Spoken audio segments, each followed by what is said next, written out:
with all your hearts. Amen. Mingawan. Sa daw, higugmaan Diyos sa tibok ni mo, kasing-kasing with all your heart, with all your soul, with all your strength. Amen. Higugmaan Diyos. Pastor, layo na bugay ang simbahan. Paningkamot ang magagtulad simbahan. Amen. Amen. Kaya ka lang imong sakripisyo, layo na sa sakripisyo ni Jesus. Ang sakripisyo ni Jesus, dili na rin makalinisan.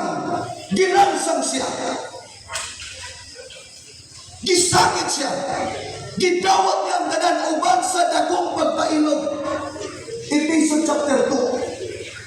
Never siyang misukol, never siyang mibalos, apan iyang ipakita yung kagalingan as a perfect example.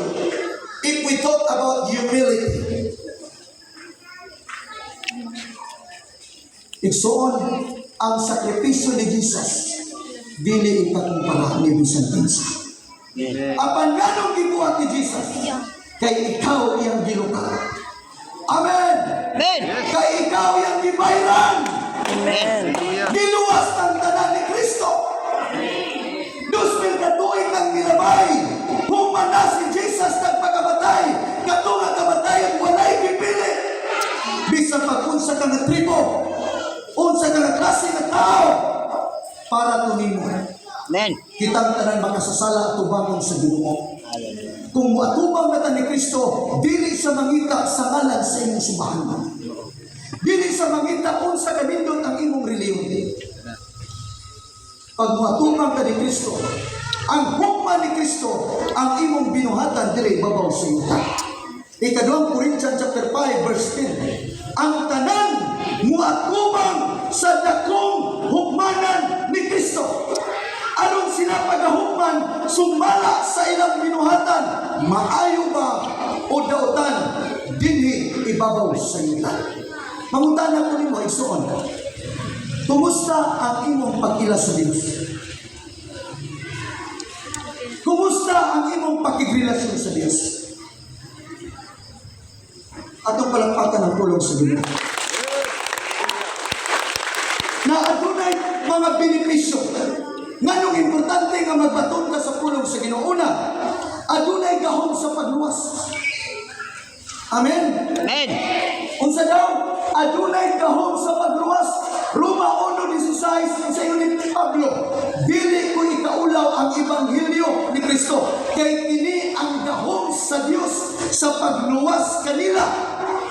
Hudyo ba sila o mga Grego ba sila? Walay gipili. Maunay benepisyo sa pulong na mao ang ebanghelyo ni Kristo. Unsay gahom sa pulong? Pagluwas.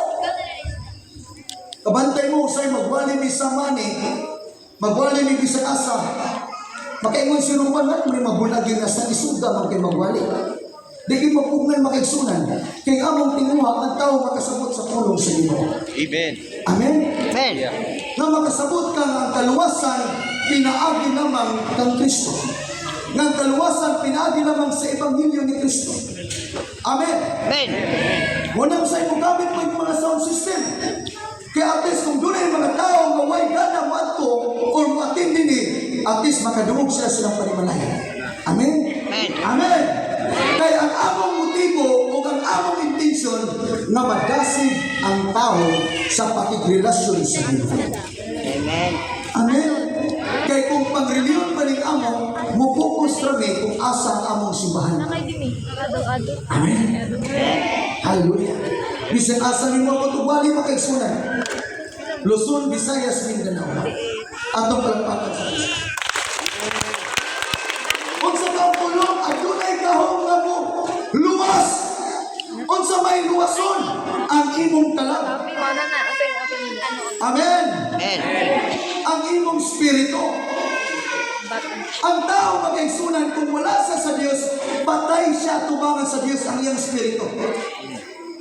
Nahilayo siya, patay siya sa Ginoo.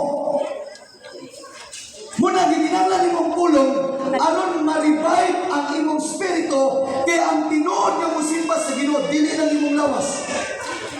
Ang tinuod nga mo communion sa Ginoo ang imong espiritu.